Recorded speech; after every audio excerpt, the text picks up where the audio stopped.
War and Hell or Peace and Starvation. By Eugene v. Debs. Because the workers have everything to lose, including their lives, and absolutely nothing to gain in war, it does not follow under the benevolent rule of capitalism that they have everything to gain and nothing to lose in peace.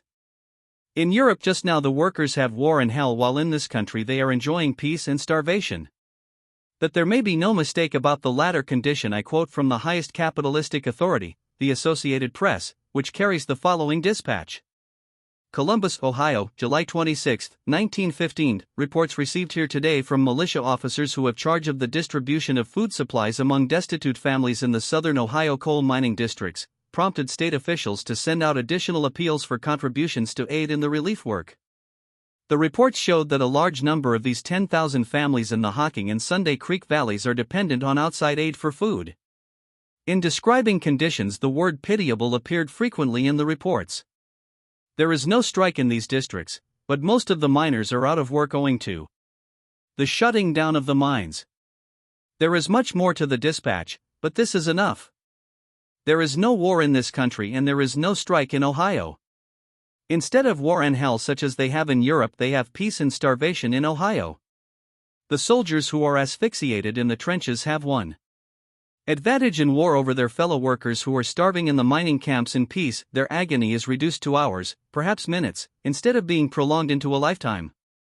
Blessed are they who are speedily reduced to worm food, for they shall not see their offspring starve in the midst of plenty.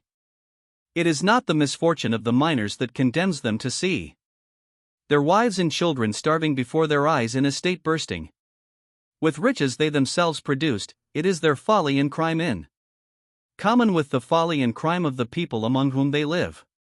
The men who shut down the mines and locked out the miners and are now starving them and their families are not among those crying for relief.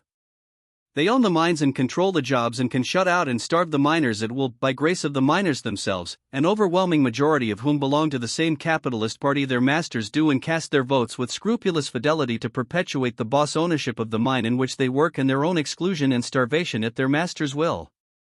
Blessed be the private ownership of the mines, for without it the miners and their wives would lose their individuality, their homes would be broken up, their morality destroyed, their religion wiped out, and they would be denied forever the comfort and solace of poverty and starvation.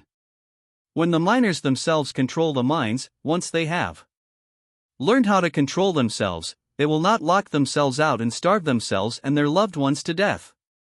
The bosses are very kindly doing this for them, but only because the miners themselves, by their votes and otherwise, have willed it. The bosses lose their power and along with it their jobs when the workers find theirs. But I only meant to show that in peace as in war the workers are the losers. If they are not killed in war they are starved in peace, if they escape the trenches they are reserved for the slave pits. The bosses are always the beneficiaries, the workers always the victims. The Rockefellers never lose and the John R. Lawsons never win. Such is capitalism, and the workers who side with the bosses and support capitalism politically and otherwise, and are therefore responsible for capitalism, are also responsible for the hell they get in war and the starvation they suffer in peace.